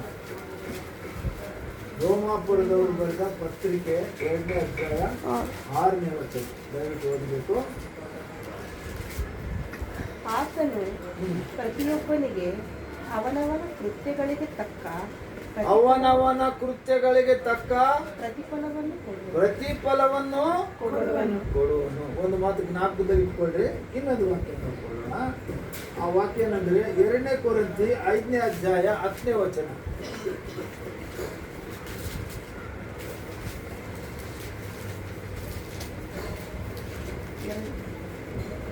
5ನೇ ಅಧ್ಯಾಯ 10ನೇ ವಚನ. 2ನೇ ಕೊರಿಂಥಿಯರಿಗೆ ಬರೆದ 2ನೇ ಪತ್ರಿಕೆ. ಯಾಕಂದರೆ ಪ್ರತಿಯೊಬ್ಬನು ಏನಮ್ಮ ತನ್ನ ದೇಹದ ಮೂಲಕ ನಡೆಸಿದ ಹಾ ಒಳ್ಳೆಯದಕ್ಕಾಗಲಿ ಕೆಟ್ಟದಕ್ಕಾಗಲಿ ಸರಿಯಾಗಿ ಪ್ರತಿಫಲವನ್ನು ಹೊಂದುವುದಕ್ಕೋಸ್ಕರ ಹಾ ನಾವೆಲ್ಲರೂ ಹಾ. ಕ್ರಿಸ್ತನ ನ್ಯಾಯ ಸದನದ ಮುಂದೆ ಹಾ. ಯಥಾಸ್ಥಿತಿಯಲ್ಲಿ ಹಾ. ಕಾಣಿಸಿಕೊಳ್ಳಬೇಕು. ಸಾಕಮ್ಮ. ಈ ವಾಕ್ಯದ ತಾತ್ಪರ್ಯ, ಈ ವಾಕ್ಯದ ಅರ್ಥ ಏನು ಹೇಳ್ತದೆ ಅಂದ್ರೆ, ನೀನು ಒಳ್ಳೇದು ಮಾಡಿದ್ರೆ ನಿನಗೆ ಒಳ್ಳೇದಾಗ್ತದೆ, ಕೆಟ್ಟದ್ದು ಮಾಡಿದ್ರೆ ಕೆಟ್ಟದಾಗ್ತದೆ ಅಂತ ವಾಕ್ಯ ಹೇಳ್ತದೆ. ನಾನು ಹೇಳೋ ಮಾತಲ್ಲ ಇದು, ದಯವಿಟ್ಟು ತಿಳ್ಕೊಳ್ಳಿ. ಮೊದಲನೇ ವಾಕ್ಯದಲ್ಲಿ ಹೇಳಿದ್ರು, ನೀನು ಏನು ಮಾಡಿದ್ರೆ ಅದಕ್ಕೆ ತಕ್ಕ ಪ್ರತಿಫಲ ನಿನಗೆ ಸಿಗುತ್ತೆ. ನೀನು ದಾನ ಮಾಡಿದರೆ, ಧರ್ಮ ಮಾಡಿದರೆ ನಿನಗೆ ಪ್ರತಿಫಲ ಸಿಗ್ತದೆ. ಪ್ರತಿಫಲ ಸಿಗ್ಬೇಕಂತ ಮಾಡಬೇಡ, ತಿಳ್ಕೊಳ್ಳಿ. ಈಗ ನೀತಿ ಕಾರ್ಯಗಳು ಹೆಂಗಿರ್ತಾವಂದ್ರೆ, ತೀತಕ್ಕೆ ಬರೆದ ಪತ್ರಿಕೆಯಲ್ಲಿ ಬರೀತದೆ, ಅದು ಬೇಡ, ಹೇಳೋದು ಬೇಡ, ನಾನು ಅರ್ಥ ಹೇಳ್ತೀನಿ. ನೀತಿ ಕಾರ್ಯಗಳು ಮಾಡುವುದರ ಮೂಲಕ ನಿಮಗೆ ರಕ್ಷಣೆ ಸಿಗೋದಿಲ್ಲ. ನೀತಿ ಕಾರ್ಯಗಳು ಅಂದ್ರೆ 10,000 ಮಂದಿಗೆ ಊಟಕ್ಕೆ ಹಾಕಿದೆ, ಆಸ್ಪತ್ರೆ ಕಟ್ಟಿಸಿದೆ, ಸ್ಕೂಲ್ ಕಟ್ಟಿಸಿದೆ, ಬಸ್ ಬಿಟ್ಟೆ, ಒಳ್ಳೇದು ಮಾಡಿದೆ, ಅದು ಮಾಡಿದೆ, ಇದು ಮಾಡಿದೆ, ಇವೆಲ್ಲ ನೀತಿ ಕಾರ್ಯಗಳೇ. ಅದು ಮಾಡೋದ್ರ ಮೂಲಕ ನಿಮಗೆ ರಕ್ಷಣೆ ಸಿಗೋದಿಲ್ಲ. ಆದ್ರೆ ದೇವ್ರ ವಾಕ್ಯ ಏನ್ ಹೇಳ್ತದಂದ್ರೆ, ನೀನು ರಕ್ಷಣೆ ಸಿಕ್ಕಿದ ಮೇಲೆ ನೀನು ನೀತಿ ಕಾರ್ಯಗಳು ಮಾಡುವುದಾದ್ರೆ ತಕ್ಕ ಪ್ರತಿಫಲ ನಿನಗೆ ಬರ್ತದೆ. ಫಸ್ಟು ರಕ್ಷಣೆ ಬೇಕು. ಒಳ್ಳೆ ಕಾರ್ಯ ಮಾಡೋದ್ರ ರಕ್ಷಣೆ ಸಿಗೋದಿಲ್ಲ, ರಕ್ಷಣೆ ಭಾಗ್ಯ ಸಿಗೋದಿಲ್ಲ. ರಕ್ಷಣೆ ಅಂದ್ರೆ ಯೇಸು ಸ್ವಾಮಿನ ಫಸ್ಟ್ ನಂಬಬೇಕು.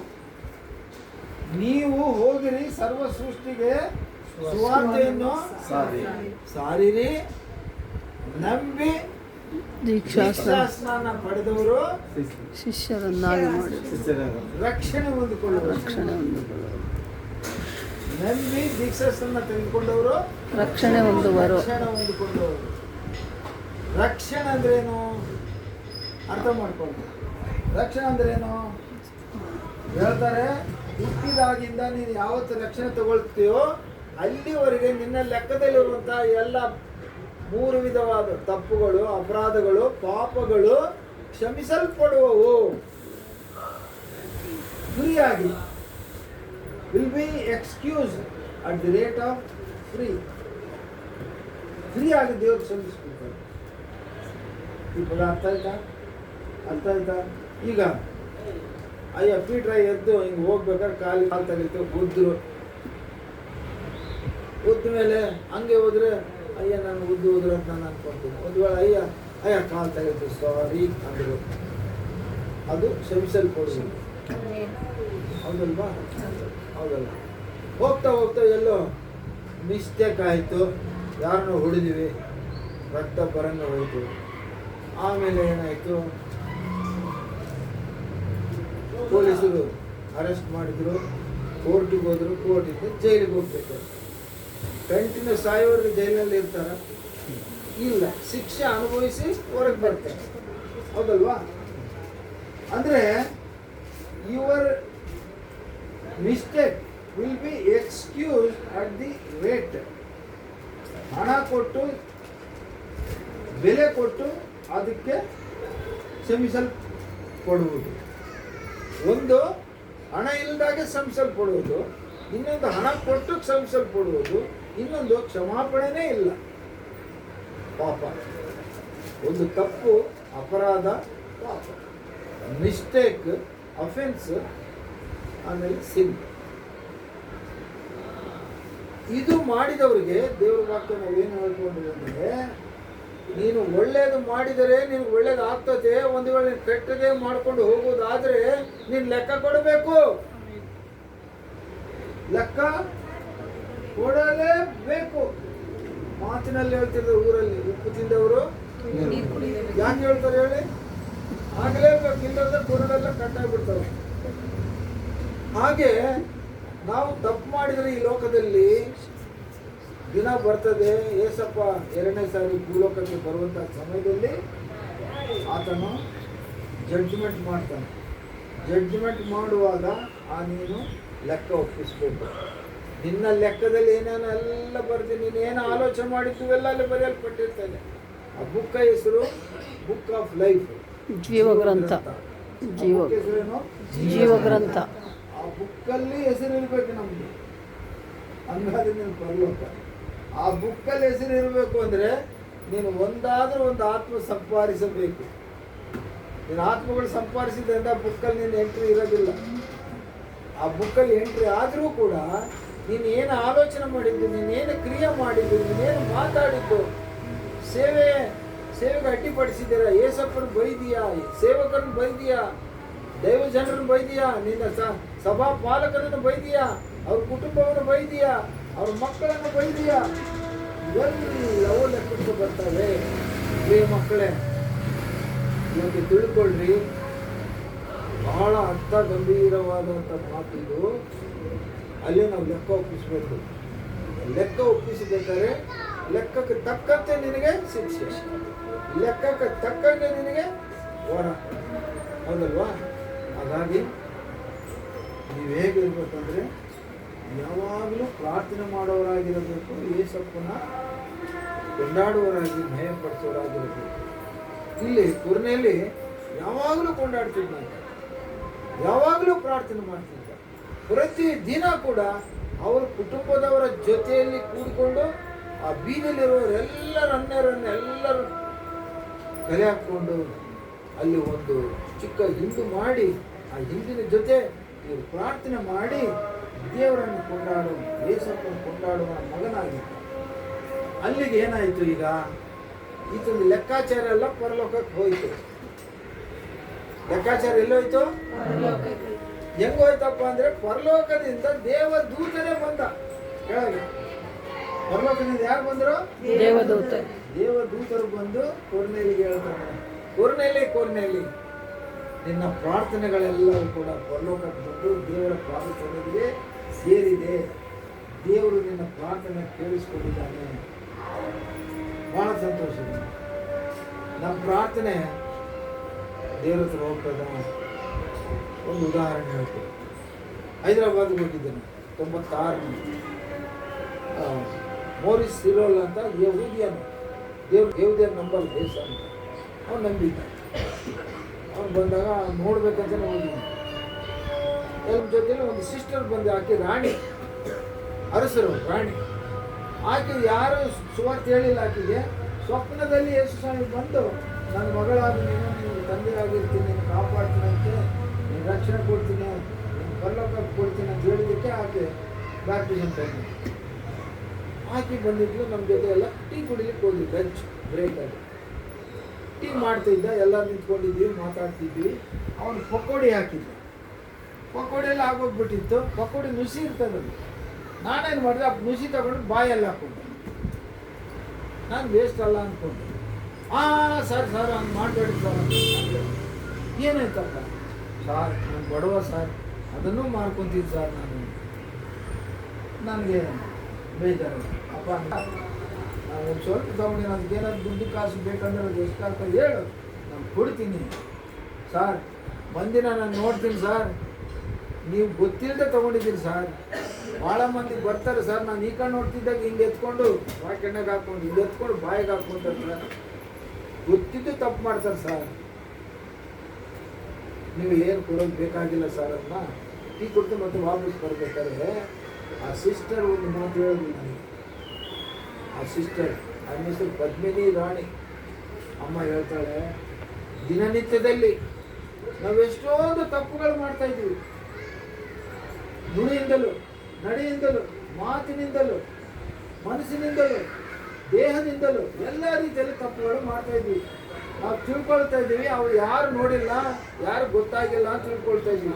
ತಪ್ಪುಗಳು, ಅಪರಾಧಗಳು, ಪಾಪ ಮಕ್ಕಳೇ ಅವೆಲ್ಲ ಲೆಕ್ಕಾಚಾರ ಹೇಳ್ತಾರೆ. ಸಣ್ಣ ಸಣ್ಣ ತಪ್ಪುಗಳು, ಸಣ್ಣ ಸಣ್ಣ ಅಪರಾಧಗಳು, ಸಣ್ಣ ಪುಟ್ಟ ತಪ್ಪುಗಳೆಲ್ಲ ಸಣ್ಣ ಸಣ್ಣ ರಾಶಿಯಾಗಿ ದೊಡ್ಡ ಗುಡ್ಡ ಆಗಿಬಿಡ್ತದೆ.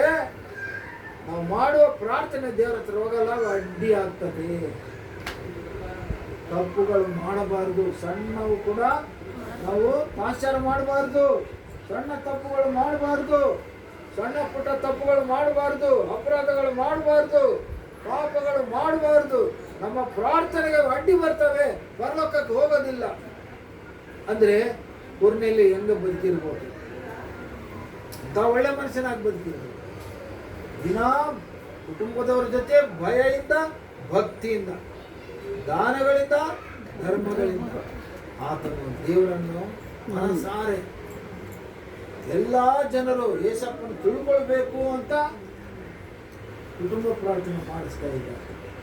ಒಂದು ಕಾರಣ, ಯೇಸಪ್ಪ ಒಳ್ಳೆ ದೇವರು, ಯೇಸಪ್ಪ ರಕ್ಷಣೆ ಕೊಡುವ ದೇವರು. ಆತನ ನಂಬಿದರೆ ನೀನು ಒಳ್ಳೇದಾಗ್ತದಂತ ಹೇಳುವರು ಕಡಿಮೆ ಆಗಿದೆ. ನಾವು ಎಷ್ಟು ಮಂದಿಗೆ ಹೇಳ್ತಾ ಇದ್ವಿ, ದಿನ ನಾನಂತ ಹೇಳ್ತೀನಿ, ದಿನಕ್ಕೊಬ್ರಿಗಾದ್ರೂ ನಾನು ಸುವಾರ್ತೆ ಹೇಳ್ತೀನಿ, ಯೇಸಪ್ಪನ ನಂಬಿಕೊ ಅಂತ ಹೇಳ್ತೀನಿ. ನಾವು ಬಾಯಿ ಹೇಳೋದಿಲ್ಲ. ನೀವೆಷ್ಟು ಮಂದಿಗೆ ಹೇಳಿದ್ರಿ? ಹೇಳಿಲ್ಲ. ಇವತ್ತಿಂದ ಅಭ್ಯಾಸ ಮಾಡಿ, ಇವತ್ತಿಂದ ಅಭ್ಯಾಸ ಮಾಡಿ. ಒಂದೇನು, ತಪ್ಪುಗಳು ಮಾಡಬೇಡ್ರಿ, ಅಪರಾಧಗಳು ಮಾಡಬೇಡ್ರಿ, ಪಾಪಗಳು ಮಾಡಬೇಡ್ರಿ. ಅವೆಲ್ಲ ಗುಡ್ಡ ಆಗ್ತದೆ. ನೀನು ಪ್ರಾರ್ಥನೆ ಮಾಡಿದರೆ ನಿನ್ನ ಪ್ರಾರ್ಥನೆ ಪರಲೋಕಕ್ಕೆ ಹೋಗೋದಿಲ್ಲ, ದೇವರ ಹತ್ರ ಹೋಗೋದಿಲ್ಲ. ಮತ್ತು ನಿನ್ನ ಪ್ರಾರ್ಥನೆಗೆ ಜಯ ಸಿಗೋದಿಲ್ಲ, ಪ್ರತಿಫಲ ಸಿಗೋದಿಲ್ಲ. ಹಾಗಾದರೆ ಮತ್ತು ನಿನ್ನ ಪ್ರಾರ್ಥನೆ ಏನಕ್ಕೆ ವೇಸ್ಟ್? ನಿನ್ನ ಪ್ರಾರ್ಥನೆ ದೇವರ ಹತ್ರ ಹೋಗ್ಬೇಕು. ಕೊರ್ನೆಲಿ ಪ್ರಾರ್ಥನೆ ದೇವರ ಹತ್ರ ಹೋಯ್ತು, ದೇವದೂತನೇ ಇಳಿದು ಬಂದ. ನಿನ್ನ ಪ್ರಾರ್ಥನೆ ದೇವರ ಪಾದ ಸನ್ನಿಧಿಗೆ ಸೇರಿದೆ, ಆತನ ಹತ್ರ ಸೇರಿದೆ, ಮುಟ್ಟಿದೆ. ದೇವರೇ ನನ್ನನ್ನು ಕಳಿಸ್ಕೊಟ್ಟಿದ್ದಾನೆ, ನಿನ್ನ ಪ್ರಾರ್ಥನೆಯಲ್ಲಿ ಮುಟ್ಟಿದೆ ಅಂತೇಳಿ ಆ ದೇವದೂತನ ಸಾಕ್ಷಿ ಹೇಳ್ತಾನೆ ನನಗೆ. ನಿನ್ನ ಪ್ರಾರ್ಥನೆ ಅಲ್ಲಿ ಹೋಗ್ಬೇಕು. ಹಿಂದಿನಲ್ಲಿ ಒಂದು ಹಾಡೈತೆ, प्रार्थना ऊपर जाती है, आशीष लेकर नीचे आती है। स्तुति आराधना ऊपर जाती है, आशीष लेकर नीचे आती है। प्रभु हमारा कितना महान, देखो हमसे करता है प्यार। प्रभु हमारा कितना महान, देखो हमसे करता है प्यार। Hallelujah hallelujah hallelujah hallelujah. ಹಾಡಿನ ಸಾರಾಂಶ, ಹಾಡಿನ ತಾತ್ಪರ್ಯ ಏನಂತ ಹೇಳಿದ್ರೆ, ನಾವು ಮಾಡುವ ಸ್ತುತಿ ಆರಾಧನೆಗಳು ಅವೆಲ್ಲವೂ ಕೂಡ ಆ ದೇವರ ಹತ್ರ ಹೋಗ್ತವೆ. ಅಲ್ಲಿ ಹೋಗಿ ಅಲ್ಲಿಂದ ಆಶೀರ್ವಾದಗಳನ್ನು ಜಯವನ್ನು ತೆಗೆದುಕೊಂಡು ನೀಚೆ ಹಾಕಿ ಕೆಳಗೆ ನಮ್ಮ ಹತ್ರ ಬರ್ತವೆ. ಮತ್ತೆ ಅವು ಆಗಿರಬೇಕು ನಮ್ಮ ಪ್ರಾರ್ಥನೆ. ಬಹಳ ಮಂದಿ ಫಾಸ್ಟ್ಗಳು ನೋಡ್ತಾ ಇದ್ವಿ, ಬಹಳ ಮಂದಿ ವಿಶ್ವಾಸಿಗಳು ನೋಡ್ತಾ ಇದ್ವಿ. ಜೀವನ ಅಷ್ಟಕ್ಕಷ್ಟೇ ಐತಿ, ಅದೇ ದರಿದ್ರ, ಅದೇ ಬಡತನ. ಯಾಕಂದ್ರೆ ಬಾಯಿ ತೆಗೆದ್ರೆ ಸುಳ್ಳು, ಬಾಯಿ ತೆಗೆದ್ರೆ ಮೋಸ, ದ್ರೋಹ. ಯಾರ ತಲೆ ಮೇಲೆ ಟೋಪಿ ಹಾಕೋಣ, ಯಾರ ತಲೆ ಮೇಲೆ ಕೈ ಇಡೋಣ, ಯಾರು ಮೋಸ ಮಾಡೋಣ, ಈ ಬುದ್ಧಿ ಇಟ್ಕೊಂಡು ನೀನು ಪ್ರಾರ್ಥನೆ ಮಾಡೋದಾದ್ರೆ ದೇವರ ಸನ್ನಿಧಿ ಹೇಗೆ ಹೋಗುತ್ತೇವೆ? ಪ್ರಿಯ ದೇವರ ಮಕ್ಕಳೇ, ದೇವರು ಇವತ್ತು ವಾಕ್ಯದ ರೂಪದಲ್ಲಿ ನನ್ನ ಹತ್ರ ಮಾತಾಡ್ತಾ ಇದ್ದಾನೆ. ಕೊರ್ನೆಲಿ ಪ್ರಾರ್ಥನೆ ದೇವರ ಹತ್ರ ಹೋಯ್ತು. ದೇವರು ಅಲ್ಲಿಂದ ದೇವದೂತನಿಗೆ ಹೇಳಿ ಕಳಿಸಿದ, ನಿನ್ನ ಪ್ರಾರ್ಥನೆ ದೇವರು ಮುಟ್ಟಿದೆ. ವಾಕ್ಯವನ್ನು ನೋಡ್ಕೊಂಡಿವಿ, ಯಾರೇ ಆಗಲಿ ಮಾಡಿದಕ್ಕೆ ಪ್ರತಿಫಲ ಸಿಗ್ತದೆ ಅಂತ ಹೇಳಿ ನಾವು ನೋಡ್ಕೊಂಡು ಯಾವ ವಾಕ್ಯದಲ್ಲಿ ಇದು ರೋಮರ ಬರೆದ 2ನೇ ಅಧ್ಯಾಯ 6ನೇ ವಚನದಲ್ಲಿ ಮತ್ತು 2ನೇ ಕೊರಿಂಥಿ 5ನೇ ಅಧ್ಯಾಯ 10ನೇ ವಚನದಲ್ಲಿ ಏನು ಬರೆದಿಟ್ಟೈತೆ, ನೀನು ಒಳ್ಳೆ ಪ್ರಾರ್ಥನೆ ಮಾಡಿ ಒಳ್ಳೆ ಮಗಳಾಗಿ ಪರಿಶುದ್ಧವಾಗಿರುವುದಾದರೆ ನಿನ್ನ ಪ್ರಾರ್ಥನೆಗಳು ದೇವರು ಖಂಡಿತವಾಗಿ ಅದನ್ನು ಕೇಳಿಸ್ಕೊಳ್ತಾನೆ, ಅದಕ್ಕೆ ಸದುತ್ತರವನ್ನು ಕೊಡ್ತಾನೆ. ಸ್ವಾಮಿಯೇ ಹೇಳಿದ್ದಾನೆ, ನೀನು ಆಪತ್ಕಾಲದಲ್ಲಿ ನಾನು ಮೊರೆ ಇಡು, ನಾನು ನಿನಗೆ ಸದುತ್ತರವನ್ನು ಕೊಡ್ತೀನಿ, ಅಗೋಚರವಾದ ವಿಷಯಗಳಿಗೆ ನಾನು ಗೋಚರ ಕೊಡ್ತೀನಿ. ಆತನ ಸಹಾಯ ಮಾಡುವ ದೇವರು ಏಸಪ್ಪ. ಕಷ್ಟದಲ್ಲಿದ್ದವ್ರಿಗೆ ಸಹಾಯ ಮಾಡ್ತಾರೆ. ಕನಿಕರ ತೋರಿಸುವ ದೇವರು, ಕರುಣೆಯುಳ್ಳ ದೇವರು, ದಯ ತೋರಿಸುವ ದೇವರು, ಕೃಪೆ ತೋರಿಸುವ ದೇವರಾಗಿದ್ದಾನೆ ಏಸಪ್ಪ. ಆತನ ಕೃಪೆ ಎಂದಿಗೂ ಅಳಿಸಿ ಹೋಗುವುದಿಲ್ಲ. ಪೌಲ ಭಕ್ತನಿಗೆ ಏನ್ ಹೇಳ್ದ? ನನ್ನ ಕೃಪೆ ನಿನಗೆ, ನನ್ನ ಕೃಪೆ ನಿನಗೆ. ಮತ್ತೆ ಕೃಪೆ ಬೇಕು, ಸಾಕಾ ಬೇಕಾ? ಸಾಕಾ ಬೇಕಾ? ನನಗೆ ಬೇಕು, ಕೃಪೆ ಬೇಕು. ಕೃಪೆ ನಾವು ಏನು ಮಾಡ್ಲಿಕ್ಕೆ ಸಾಧ್ಯ?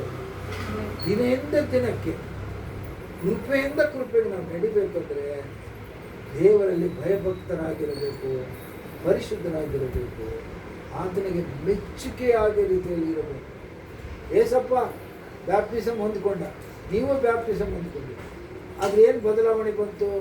ಏಸಪ್ಪ ಬ್ಯಾಪ್ಟಿಸಮ್ ಹೊಂದಿಕೊಂಡಿದ್ದಾಗ ಆಕಾಶ ತೆರೆಯಲ್ಪಟ್ಟು ಆ ಆಕಾಶ ಪರಲೋಕದಿಂದ ಸ್ವರ ಕೆಳಗೆ ಬಂತು. ಏನು ಬಂತು? ಈತನು ನನ್ನ ಪ್ರಿಯ ಮಗನು, ಈತನು ನನ್ನ ಪ್ರಿಯ ಕುಮಾರನು, ಪ್ರಿಯ ಮಗನು, ನಾನು ಈತನಲ್ಲಿ ಹೇಳಿ ಈತನೆಲ್ಲ ಆನಂದಿಸ್ತಾ ಇದ್ದೀನಿ ಅಂತ ಸ್ವಾಮಿ. ಈತನ ನನ್ನ ಪ್ರಿಯ ಕುಮಾರನು ಏಸಪ್ಪ ಬ್ಯಾಪ್ಟಿಸಮ್ ಹೊಂದಿಕೊಂಡು ಪರಿಶುದ್ಧಾತ್ಮ ದೇವರು ಅಂತ ಹೇಳಿ ಬಂತು. ನೀನು ಬ್ಯಾಪ್ಟಿಸಮ್ ತಗೊಂಡಿ, ನಾವೆಲ್ಲರೂ ಬ್ಯಾಪ್ಟಿಸಮ್ ತಗೊಂಡಿವಿ.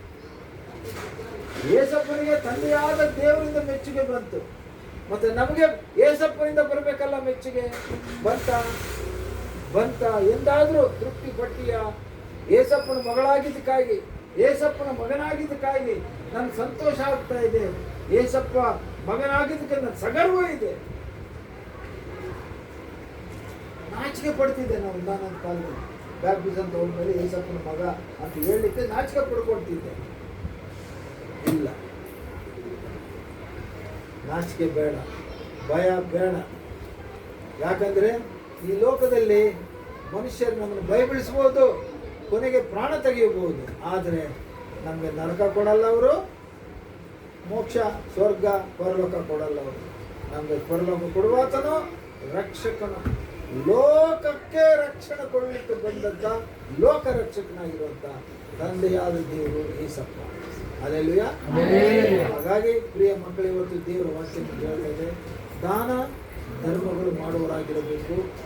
ರಕ್ಷಣೆ ಹೊಂದಿಕೊಂಡ ಮೇಲೆ ನೀವು ಮಾಡೋದಾದ್ರೆ ನೀನು ತತ್ಫಲ ಇದೆ, ಪ್ರತಿಫಲ ಇದೆ, ನಿನಗೆ ಒಳ್ಳೆ ಫಲ ಇದೆ, ಒಳ್ಳೆ ಆಶೀರ್ವಾದ.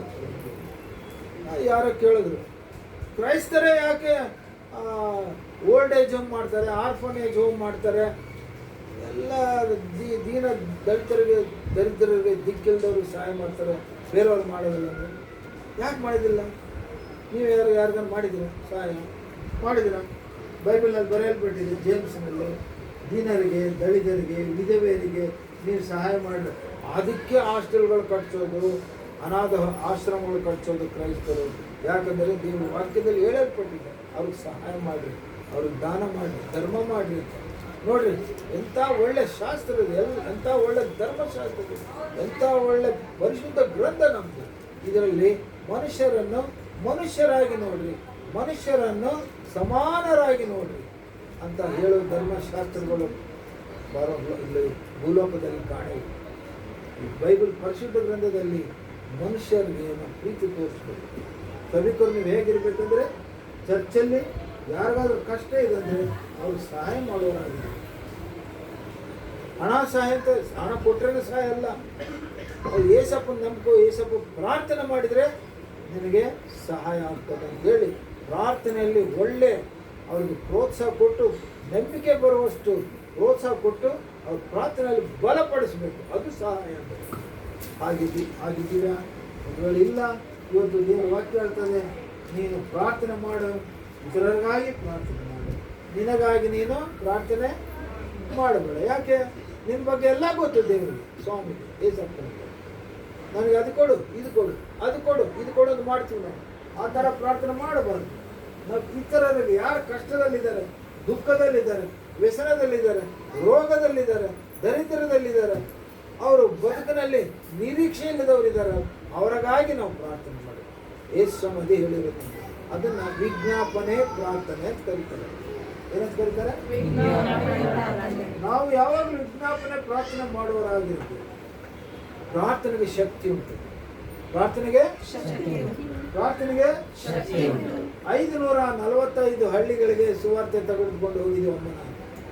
ನಮ್ಮ ಕೈಲಿ ಆಗ್ತದ? ಆಗ್ತದ? ಆಗೋದಿಲ್ಲ. ಭಾರತ ದೇಶ, ನೇಪಾಳ ದೇಶದಲ್ಲೆಲ್ಲ ಸೇವೆ ಮಾಡಿ, ಅದು ಸಾಮಾನ್ಯವಾಗಿ ಮನಸ್ಸಲ್ಲಿ ಆಗಲಾರದ ಕಾರ್ಯ. ಅದರ ಆಗಿದೆ ಅಂದ್ರೆ ಕಾರಣನು ಬೆಳಗಿನ ಜಾವ 2:30 ಗಂಟೆಯಿಂದ ಸರಿಸುಮಾರು 3 ಗಂಟೆಯಿಂದ 6 ಗಂಟೆವರೆಗೂ ಪ್ರಾರ್ಥನೆಯಲ್ಲಿ.